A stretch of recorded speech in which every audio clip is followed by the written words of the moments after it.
Hi, I'm Alyce-Kay Ruckelshaus, and I have with me Evelyn Joy Israel. I love it. And she goes by Evelyn Joy, which I just love because she is one of the most joyful people that I know. And I'm really excited to have her here for an interview for Pursuing Passion. And Evelyn Joy, what is your passion that we're going to talk about today? I know you have lots of passions. Gardening. Yes, we're going to talk about newest one. we're going to talk about gardening.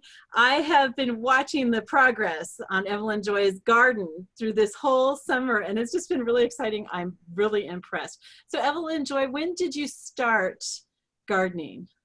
How long have you been doing this? Years and years. I started right? this year. So I started in an indoor garden in when the pandemic hit. I was like, oh, apparently I need to grow food.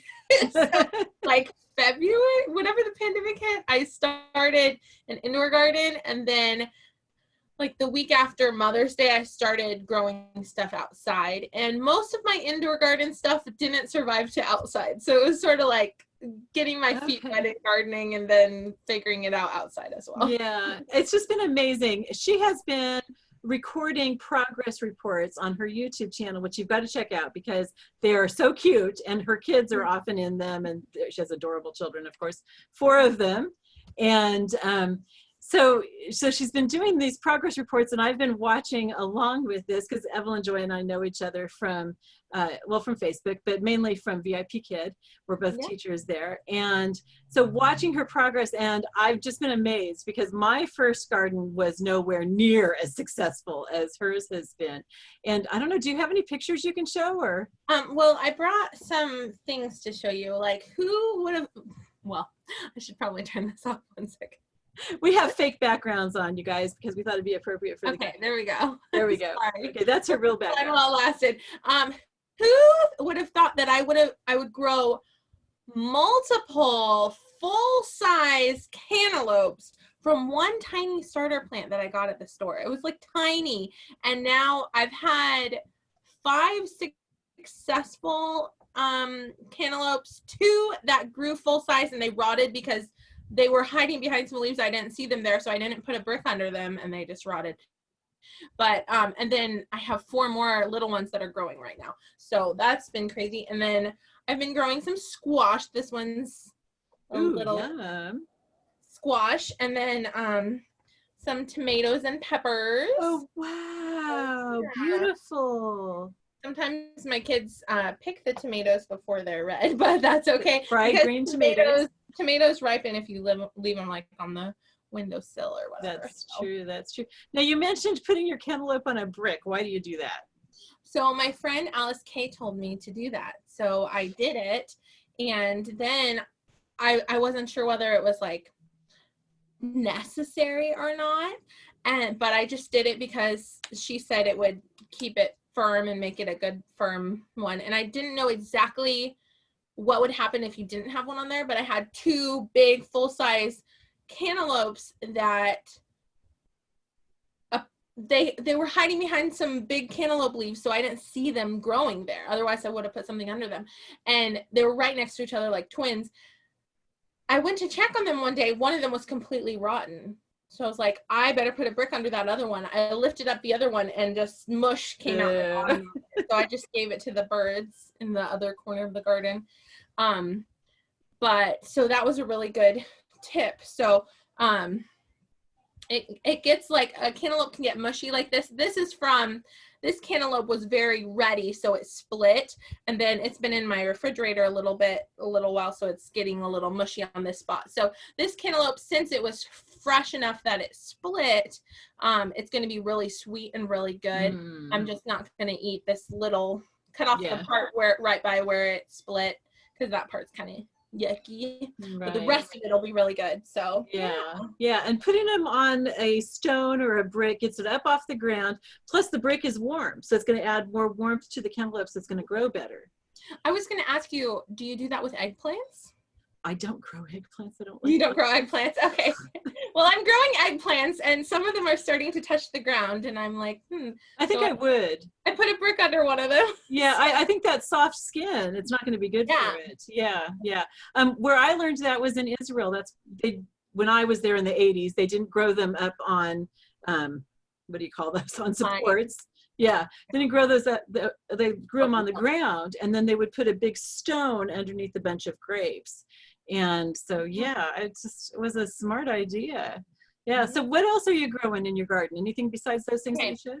So I'm growing, well, I grew potatoes. What I did, I took store potatoes and I let them grow all of their little beginning, the eyes, yeah, eyes on them, all over them. And then I just, I've been getting advice from gardener friends along the way and watching YouTube videos along the way. So that's why I think I've been successful, is because I'm getting tips. Like, my dad's a gardener, so he'll tell me stuff. My friend Danny tells me a lot. And then I'll watch YouTube videos, or Danny will send me YouTube videos, or my friend Alyce-Kay will tell me a tip. So I'm just kind of compiling wisdom, right? So, my friend Danny told me to make sure you dig down deep, like at least 6-8 inches when you're burying your potato, because if your potatoes grow like too high up, they'll be green, and the green potatoes are poisonous. So you only want brown potatoes. So I got these big, huge plants, potato plants, and it's not until they start to like flower and then start to die that you can harvest the potatoes. So my kids and I, it's like digging for treasure. So that was a really fun video, digging up potatoes, and it's exciting, like, oh, I found a potato. My kids were excited about the worms we were finding. Oh, it's a worm, yeah, put it in my worm pocket, you know. And so we were digging for potatoes and worms, so that was fun. That's so cool. So we're done with potatoes. I probably won't do that again. That was kind of an experiment. And then eggplant, I've never actually cooked eggplant. But apparently I'm gonna learn, because I have like disgusting. Yeah. Well, I need to look up some good recipes or find some friends that like it. I have a friend who's a vegan. She'll probably want some. I have like 8 or so eggplants that are growing, and they're like store size. And so, wow, nice. They are really pretty. I think they're great decorative things on your table. No, there are a lot of people who do like to eat eggplant, so don't just take my word for it. I just got them because I got them as little tiny starter plants. I got like 2 of them for 50 cents, so I got 4 of them. So I spent like $1 to get these tiny little plants that looked like they weren't going to grow into anything. And I was like, it's worth a try, doing a food garden, see what happens, better to have food than not have food, right? And you're in Kansas, right? Yes. So you get pretty hot weather? Yes. Yes, okay. Okay, that's great. Yeah. How have your kids liked the garden? They've been loving it. It's so funny because I've gotten, because of the pandemic and I can't take them anywhere, we had a fence built on our yard so that they can play and run around. My friend gave us a free little playhouse, so we set that up, and I got a free slide on Facebook Marketplace, and I bought like a swing and a porch swing. So my idea was they can play and I can garden. Okay. So like, let me garden, you stay over there. And they always want to be with me. Oh, mom's watering the garden, let's get sprayed by the hose. Or like, mom's picking tomatoes, like, we want to too. Mom's digging in the dirt, we want to get our little shovels. And it's like, you can be playing right now, you don't have to be. But they always want to do what you're doing. Oh yeah, yeah. There's a reason all the little kids' toys are imitations of what adults are doing, like little kitchens and little lawnmower and stuff like that. They just want to do everything their parents are doing. So that's so true. That's so true. Do you find that they're eating more vegetables because they've seen where they've come from? Well, I suspect, my daughter, I didn't do peas and beans this year, but I'm going to next year. My daughter, Deborah, she doesn't eat peas or green beans, but I suspect that if she picked them from the garden, she would eat them. So my kids eat vegetables really well anyway, but Deborah's my one that she doesn't like beans or like green beans or peas. But I feel like if they were garden fresh, she would eat them. So yeah. That is so cool. That's so cool. The other thing that I love about you, there's a lot of things I love about you. You are just very lovable. But one of the things that I love about Evelyn Joy is that she likes to invest in people's lives and their businesses and stuff. It's like, when I started as a Mary and Martha consultant, she booked my first party. She bought the first thing from me, and she was very quick to join this. Deborah's tea set, yes. And she has a video unboxing that's really cute too. But, you know, I was thinking as I was preparing for this, how that's planting seeds. You know, you plant seeds in people's lives. What other ways do you plant seeds in people's lives? Because I think you do that a lot. Oh, well, like, I never buy expensive things for myself, because if I'm going to splurge, it's probably going to be for my kids. But I take the opportunity, if a friend is selling something, it's like, well, I'm not just splurging on myself, I'm also supporting a friend. So my friend, cool. she was selling unique makeup. Unique very brand. cool. And so I ordered this from her to support her. And it not only has one brush, but it has two. Oh, cool. It's kind of like something that if it was in the store, I would not spend $27 for a mascara. But if it's a friend and it's a pandemic, and I don't know her financial situation, but like, I'll help a sister out, you know? That's really good. That's good. And you have also planted a lot of seeds in people who are beginning YouTube channels. Yes, I have a group on Facebook called VIP Kid YouTubers, because I started to make friends with other VIP Kid teachers that had YouTube channels, and I saw like a lot of small YouTube channels, and unfairly, because of the algorithm, there was like just a few that have like millions of subscribers, and then the rest of us have like less than 100, you know? And so I thought, what if we like made a group for the underdog, and we like support each other and like collaborate and become friends and subscribe to each other, give each other ideas, and watch each other grow, right? And then we have about 200 people in the group. Wow. And I actually, after a little while, I started letting some of those bigger channels in, because I was like, well, I'll stop being jealous of them and start getting like good advice from them, you know? That's good. So now we have a few of those bigger VIP Kid YouTubers in the group. But the idea is just that we support each other, because we are our own little genre, right? Yeah, well, and it's been a great place to meet people too. I mean, I kind of knew you a little bit from the Christian VIP Kid Forum, but I really got to know you more through that. And yeah, and I was just always, you have such a gorgeous smile.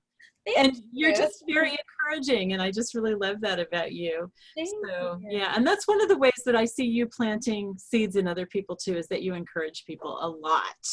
Yeah, well, the Bible talks about spiritual gifting, and I feel like my spiritual gift is an encourager. I had a friend in college called me Barnabas. As that's great. Which was like an encouragement. Yeah. That's really cool. That's very good. Okay, so do you have any like parting gardening tips or anything for our viewers? I wanted to say, don't give up right away just because it doesn't work the first time. For example, my watermelons are doing really well, but they're my third attempt. So I started off with seeds inside, okay? Now, when you start off seeds inside without any wind or direct sunlight, your plants get leggy, and so that means when they're spoiled. They're not used to harsh conditions. So if you were to move them outside, they die. They look completely different too. They look stringy. When you just grow them inside. When you grow them outside, the leaves are called their like true leaves. They have like stronger leaves and stronger stem, and it's because of the harsh winds and the harsh sunlight. So and there's analogies to that in real life. I was just gonna say, yeah. How we are like as Christians or as people in general, you know, we can get spoiled and get weak, right? So plants are the same way, surprisingly. So then what I did was I bought some little hardened starter plants from a little farm, because I'm like, these people know what they're doing better than me, so I'll just buy starter plants for $1 each from them. I got some cantaloupe starter plants, and I got some watermelon starter plants from them. And like 3 and 3, I think I got 6. I kept them in the styrofoam cups for about a week, and we had a really harsh rain, and it just killed them. So then I started, I had some watermelon seeds that my friend Danny sent to me from Louisiana. And I put them in a container, and I thought, oh, this container is big enough that the vines will go out of it, right? And it'll go all over. I won't even have to take it out of the container and tell me. So I put 5 little seeds in there because I'm thinking 5 seeds, like, that's plenty. Like I didn't think 5 is a lot, but it turned into this, I did end up transferring it out of the container, turned into this massive thing. And then I thought it would stay in its 1/2 of a raised bed, right? But it branched out and went all over the place. And like Easter eggs, my kids and I are finding these little watermelons around. And then those little watermelons, a couple of them disconnected and rotted, but like 5 or 6 of them are growing so big, and they're like bigger than this cantaloupe right now. So wow. they're like this big. So I'm not quite sure when to harvest them, but I'm going to let them keep going for a little bit. But my thing is, if at first you don't succeed, try again, and try it a little bit of a different way. See if you can find some advice about it. Like with tomatoes, I'm growing tomatoes in buckets, okay? Mm-hmm. And instead of tomato cages, I'm using, what do you call them? Trellises? The poles. Oh, the poles, okay. Bamboo poles. Oh, okay. 6-foot bamboo poles, and tying them all together and stuff because it was cheaper. And then some of my tomatoes I decided to put in the ground and put them on it and put them next to like baby gates, because I'm just like figuring out what am I doing, what works better, what doesn't. So my tomatoes in the containers are fine, but they're like cherry tomatoes, you know. They're little. Oh, they're not supposed to be cherry tomatoes. Well, I mean, there's one of them that's making like this size. Okay. But I believe the plants are suffering because their roots aren't able to just go everywhere. Okay. And so my plants that are in the ground are making just tons and tons of big tomatoes. So I'm just by experimentation seeing the difference between this and that. And they outgrew the little baby gate, and I had to, you know, put some sticks and poles in the ground. And I'm like, next year I'll try some tomato cages. I've been trying to do this as cheaply as possible. Yeah. So it's been interesting. My blueberry plants have all died over time. Like I got starter plants and they grew bigger and then they died, or I had to transfer them to another spot and they didn't transfer well. Or my mean bullying cantaloupe vines just like take over and just smother them. And yeah. Got a cantaloupe farm going. Yeah. So, and my blackberry plant, it isn't going to have blackberries this year, but it's growing bigger and bigger and bigger all along a trellis, and it's eventually going to be like a big blackberry bush that we can pick from for years to come, you know. Or if we move, somebody else will be able to enjoy it, you know. But right. So it's interesting how that's awesome. Some plants get like get one harvest and then they die off, and then some plants won't have a harvest this year, but they'll live on for years and years, you know. So different. Right. Yeah. That's very, very cool. That's so neat. I have really enjoyed talking to you, Evelyn Joy, and I know everybody's enjoyed. You have other passions that we're going to talk about another time, I think. But this was a really fun thing to start out with. And y'all, I'm going to have her YouTube channel in the description box below. Be sure to check it out and subscribe to that, like, share, all that stuff with both of our videos. So. Yeah. And also in the comments, you know, there you go. Evelyn Joy had mentioned that there's an analogy to that whole thing of the plants being a lot stronger when they were planted outside where it was harsher weather and everything. I would really like it if people wrote in the comments what they think that analogy is, or how they've seen that work out in their own lives too, so that we can kind of share a little bit of experience here. Anyway, thank you so much, Evelyn Joy. It's been wonderful talking to you, and I'm looking forward to seeing you again sometime soon. Of course, I see you all the time, but I mean, you know, here. Anyway, we love you all. Bye-bye. Bye-bye.